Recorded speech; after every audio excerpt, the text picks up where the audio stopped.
오늘은 승리 이후의 두려움이라는 제목으로 창세기 15장 1절에서 11절까지의 말씀을 함께 생각해 보겠습니다. 여러분들 850대 1의 싸움을 아십니까? 바로 성경의 엘리야의 싸움입니다.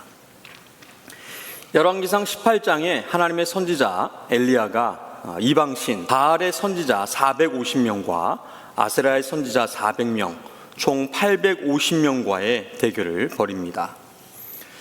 이 싸움에서 엘리야가 완전한 승리를 거둡니다. 이 위대한 싸움에서 승리한 엘리야가 승리 이후에 어떻게 했을까요? 승리의 개가를 부르면서 의기양양했을까요? 아닙니다. 그는 이세벨의 위협을 받고 무서워서 도망을 쳤습니다. 그리고 로뎀나무 아래에서 하나님께 죽여달라고 간구합니다. 여러분, 사람들은 흔히 큰 승리를 경험하면 더 이상 두려움이 없을 것이라고 생각을 합니다. 어려운 문제 하나만 해결되면, 원하는 것을 하나만 얻게 되면, 경제적인 형편이 조금만 나아지면, 자녀의 문제가 해결되면 마음이 평안해질 것이라고 생각합니다. 그러나 실제는 그렇지 않습니다. 큰일을 치른 후에 오히려 두려움이 찾아오기도 합니다. 성공한 다음에 실패가 두렵고, 무엇을 얻은 다음에는 그것을 잃을까 두려워합니다. 한 가지 문제를 해결하면 또 다른 문제가 보입니다. 오늘 본문에 아브라함이 그렇습니다. 창세기 14장에서 아브라함은 큰 승리를 거두었습니다. 그의 조카 롯을 구하기 위해서 318명의 훈련된 사람들을 이끌고 동방의 강력한 네 왕들을 추격했습니다. 하나님께서 아브라함에게 승리를 주셨고, 아브라함은 롯과 빼앗긴 재물과 사람들을 모두 되찾아왔습니다. 그 후 아브라함은 소돔 왕이 주겠다는 전리품을 거절합니다. 자신이 부자가 된 것이 소돔 왕 때문이라는 그 말을 듣지 않기 위해서였습니다. 대신에 살렘 왕 멜기세덱을 통해서 하나님의 복을 받았고, 하나님만이 자신을 지키시며 복 주시는 이심을 고백했습니다. 창세기 14장의 아브라함은 매우 강하고 담대한 믿음의 사람처럼 보입니다. 그러나 오늘 본문을 보면 아브라함의 마음 속에는 두려움이 있었습니다. 창세기 15장 1절 다 함께 읽겠습니다. 이후에 여호와의 말씀이 환상 중에 아브라함에게 임하여 이르시되, 아브라함아 두려워하지 말라. 나는 내 방패요 너의 지극히 큰 상급이니라. 아멘. 하나님께서 두려워하지 말라라고 말씀하십니다. 이것은 바로 아브라함이 두려워하고 있었다는 그러한 뜻입니다. 도대체 아브라함은 무엇을 두려워했을까요? 아마도 자신이 공격했던 그 동방의 네 왕들이 다시 군대를 이끌고 보복하러 올지 모른다는 그러한 두려움이 있었을 것입니다. 어쩌면 소돔 왕의 그 재물을 거절한 자신의 선택이 옳았는지 염려와 후회를 했을 수도 있습니다. 그러나 무엇보다도 아브라함의 마음을 짓누르고 있었던 것은 하나님께서 약속하신 자녀가 아직 한 명도 없었다는 사실입니다. 하나님께서는 이미 아브라함에게 말씀하셨습니다. 내가 너로 큰 민족을 이루게 하겠다. 내 자손에게 이 땅을 주겠다. 그러나 시간이 지나도 아브라함에게는 자식이 없었습니다. 약속은 분명했지만 현실은 달라 보였습니다. 바로 그때 하나님께서 아브라함에게 찾아오셨습니다. 하나님은 자기 백성, 두려워하는 자기 백성에게 자기 자신을 주시는 분이심을 성경이 말씀하고 있는 것입니다. 1절 말씀을 다시 보겠습니다. 아브라함아 두려워하지 말라. 나는 내 방패요 너의 지극히 큰 상급이니라. 하나님이 자기 자신을 아브라함의 방패라고 하십니다. 하나님 자신이 아브라함의 큰 상급이라고 말씀하십니다.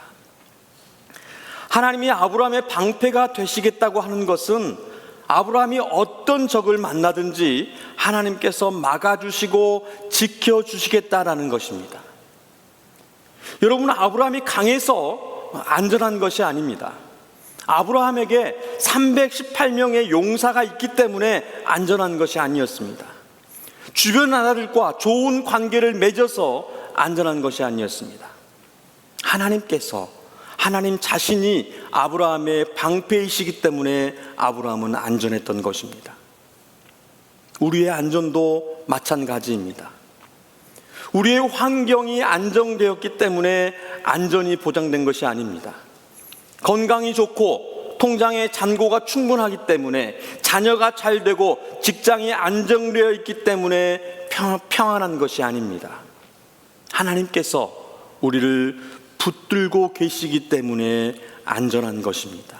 하나님께서 우리의 방패가 되시기 때문에 안전하다는 그러한 사실입니다. 우리는 종종 이렇게 기도합니다.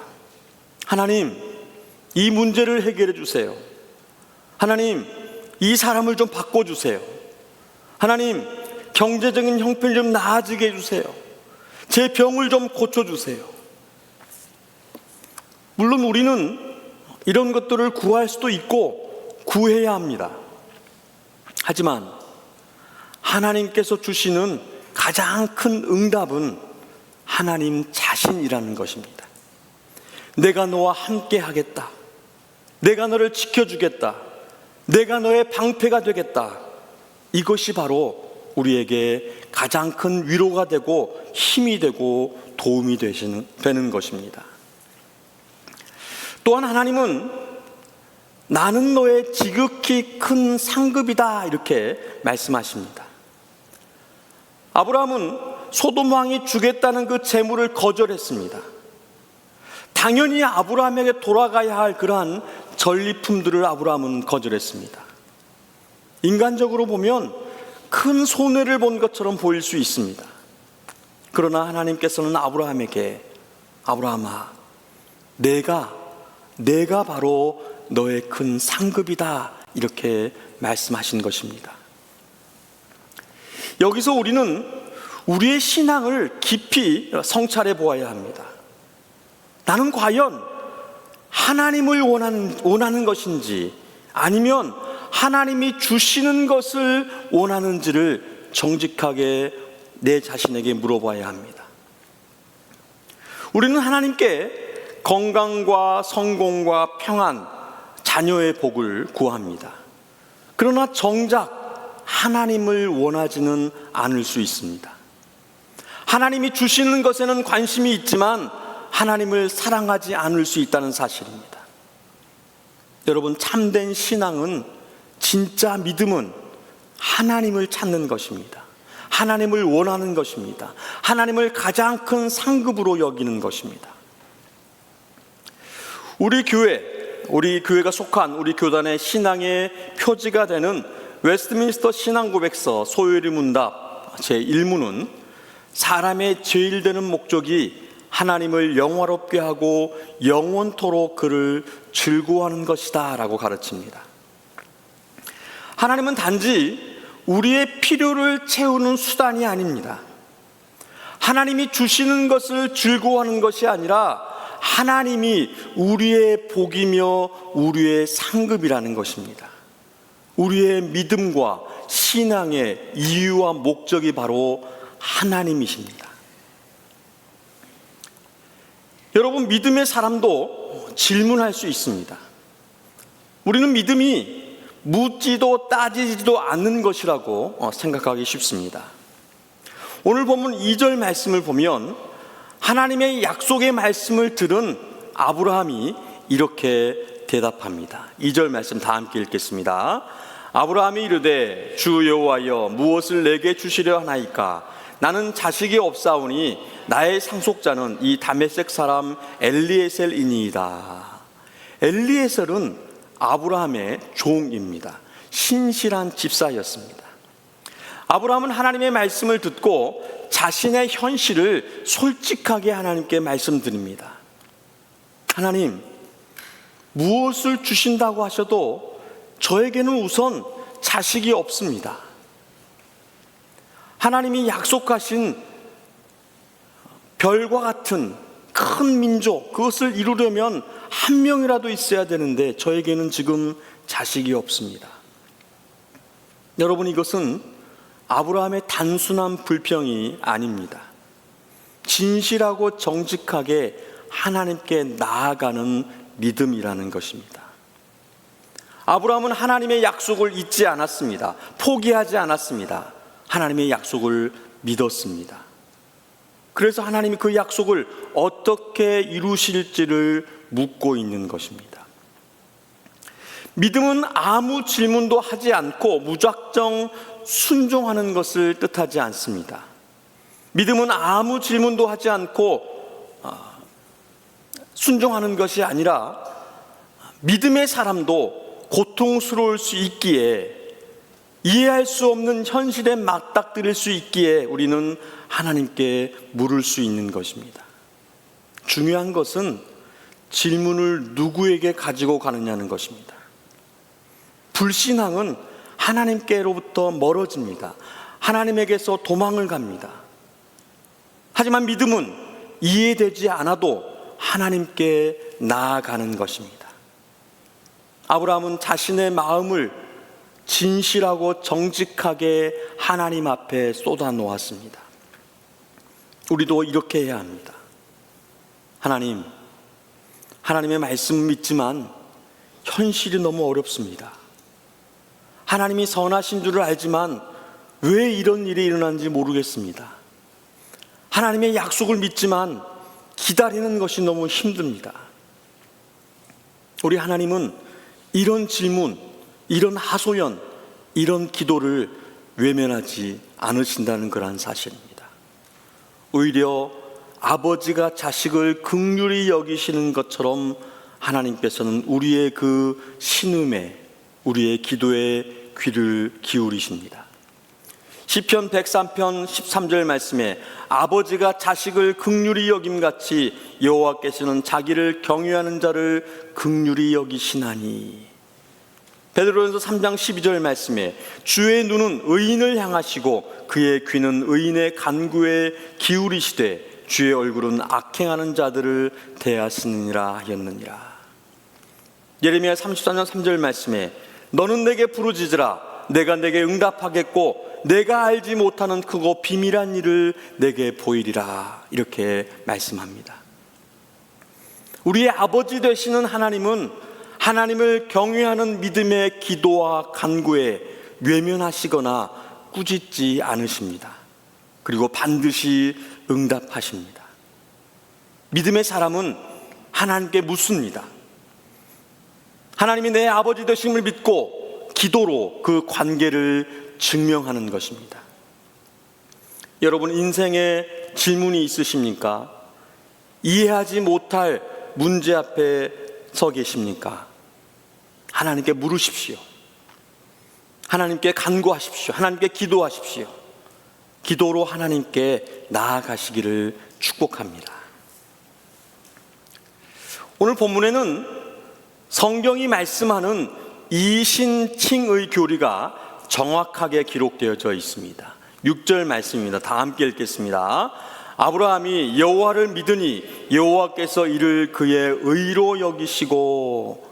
하나님은 아브라함의 행위가 아니라 믿음을 보셨습니다. 아브라함의 믿음을 보시고 의롭다 하셨습니다. 하나님은 아브라함의 질문에 다시 약속으로 대답하십니다. 여호와의 말씀이 그에게 임하여 이르시되 그 사람이 내 상속자가 아니라 내 몸에서 날 자가 내 상속자가 되리라 하시고. 아브라함은 당시의 관습을 따라서 자신의 종, 자신의 집사 엘리에서를 상속자로 삼으려고 했습니다. 그러나 하나님은 인간적인 방법이 아니라 하나님의 약속대로 아브라함의 몸에서 태어날 아들을 주시겠다 약속하신 것입니다. 그리고 아브라함을 밖으로 이끌어내십니다. 그를 이끌고 밖으로 나가 이르시되 하늘을 우러러 무뼈를 셀 수 있나 보라. 또 그에게 이르시되 내 자손이 이와 같으리라. 아브라함에게는 아직 자식이 한 명도 없었습니다. 그런데 하나님은 셀 수 없는 별들을 보여주시면서 내 자손이 이와 같을 것이다 이렇게 약속하십니다. 이 약속 앞에서 아브라함이 믿음으로 반응을 한 것입니다. 아브라함이 여호와를 믿으니 하나님께서 아브라함의 그 믿음을 그의 의로 여기셨다.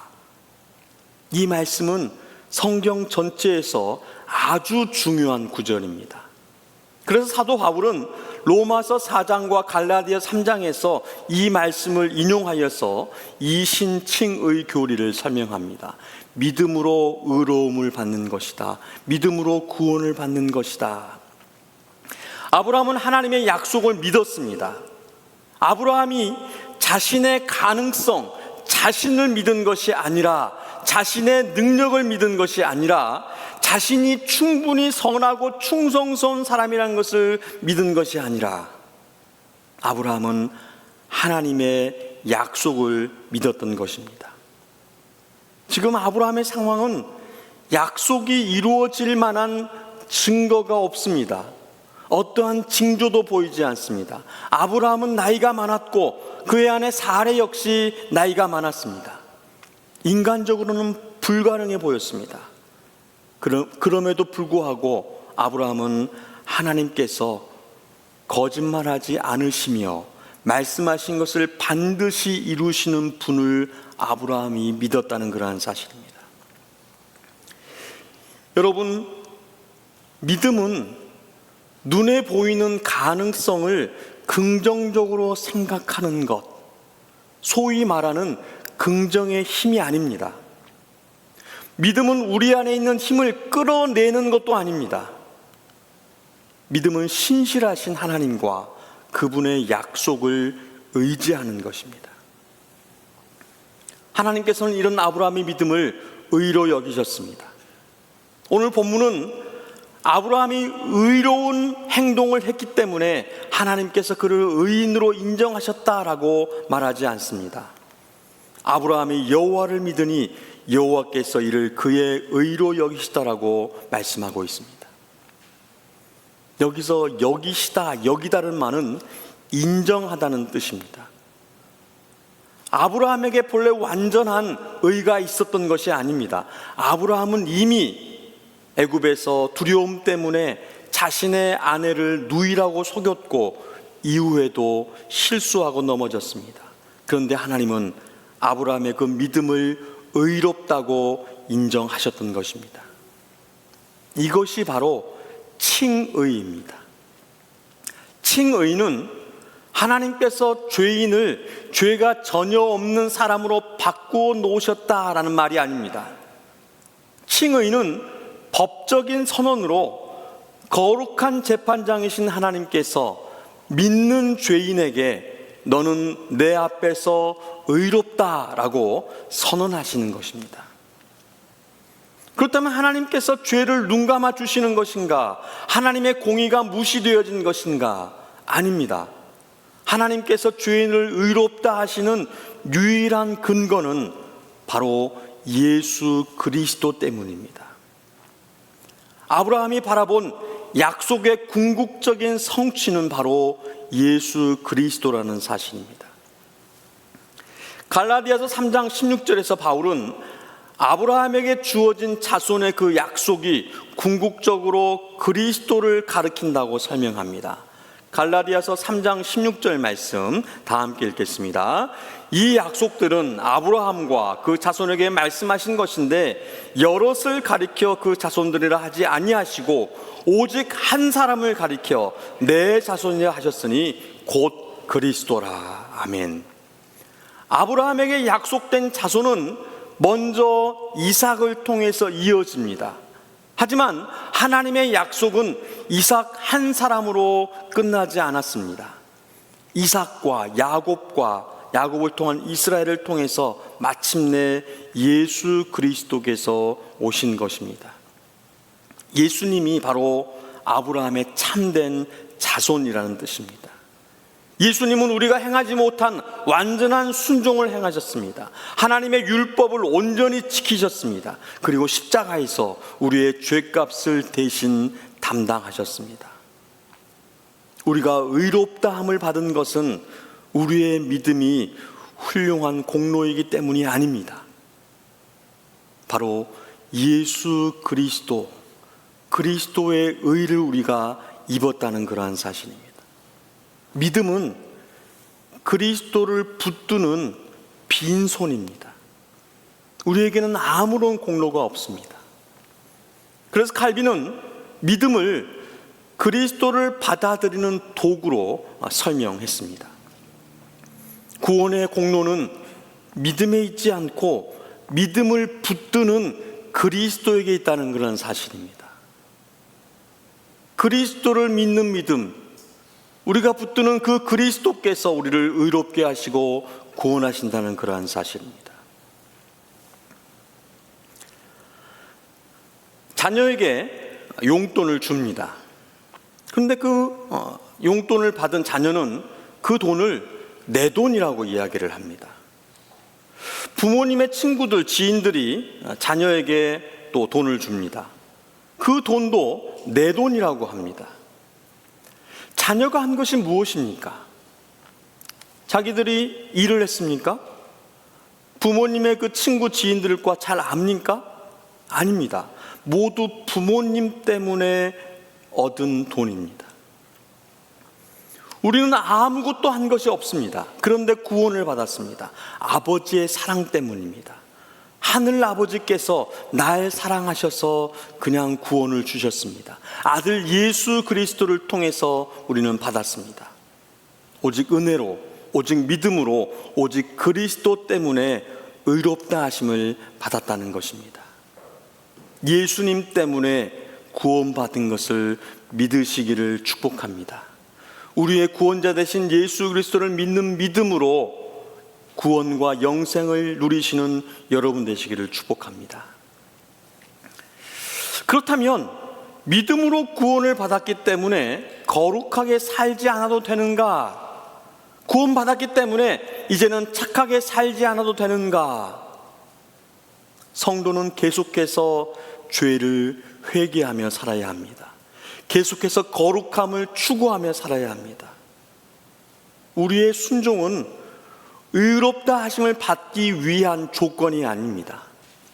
이미 의롭다 하심을 받았기에 우리는 감사함으로 거룩하게 살아야 하는 것입니다.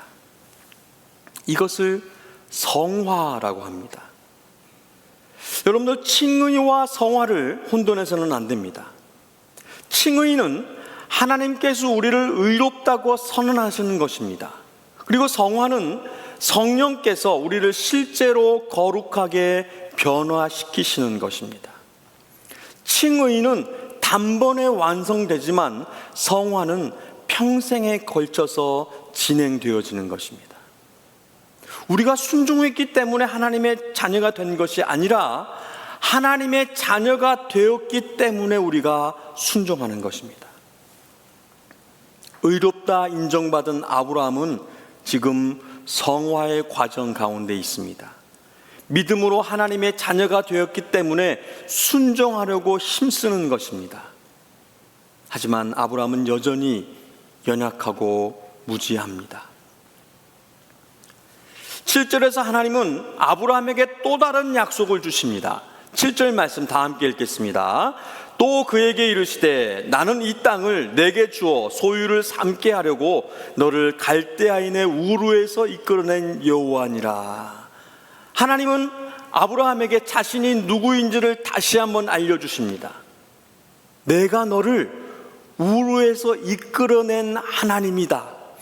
내가 너를 이끌어내었다. 내가 바로 그 하나님이다. 아브라함이 하나님을 먼저 찾은 것이 아닙니다. 하나님께서 우상 숭배 그 땅에 살던 아브라함을 부르셨습니다. 아브라함의 구원은 처음부터 끝까지 하나님께서 이끄셨고 하나님의 은혜였다는 사실입니다. 우리의 구원도 마찬가지입니다. 우리가 하나님을 먼저 선택한 것이 아닙니다. 하나님께서 창세전부터 우리를 그리스도 안에서 선택하셨고 복음을 듣게 하셨고 성령으로 우리의 죽은 마음을 살리시고 믿게 하셨습니다. 믿음조차도 우리가 스스로 우리 안에서 만들어내는 것이 아니라 하나님께서 주신 선물이라는 사실입니다. 8절에서 아브라함이 또 묻습니다.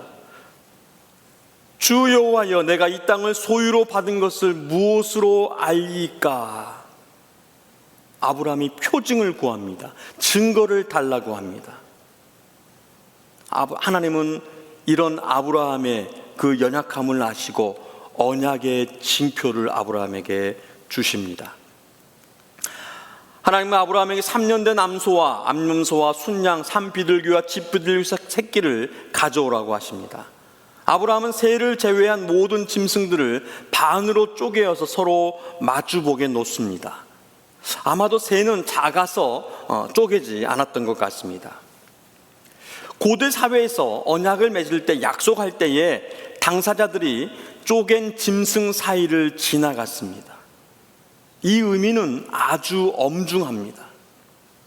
내가 이 언약을, 이 약속을 어긴다면 이 짐승처럼 죽임을 당해도 좋습니다 라고 하는 그러한 뜻을 담고 있습니다.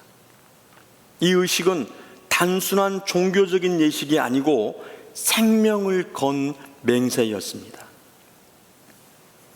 여러분, 이 약속을 누가 먼저 시작했습니까? 생명을 건 언약을 누가 먼저 맺자고 했습니까? 바로 여호와 하나님이십니다. 하나님께서 하나님의 생명을 거셨습니다. 약속을 반드시 지키겠다고 하는 생명을 건 다짐, 피의 맹세를 하나님께서 먼저 하셨다는 말입니다.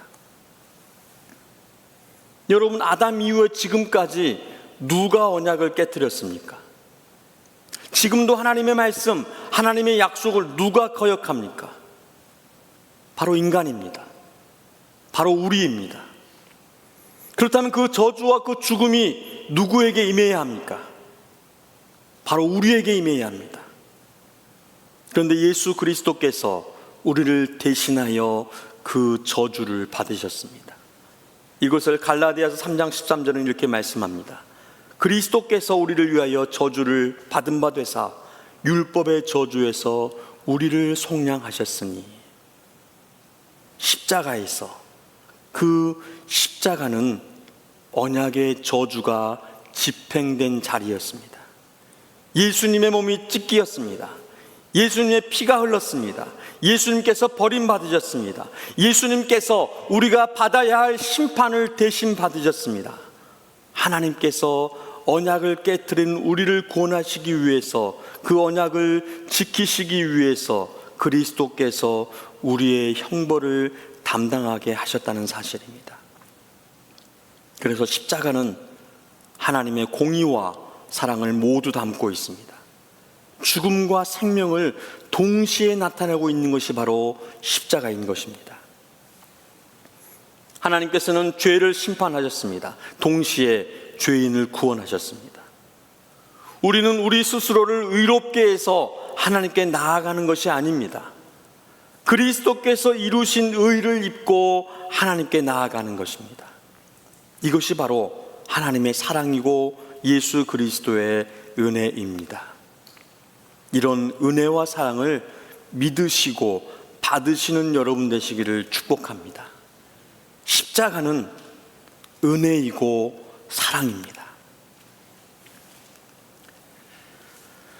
하나님께 사랑하신 성도 여러분, 아브라함은 승리 후에 두려움과 불확실함 가운데 있었습니다.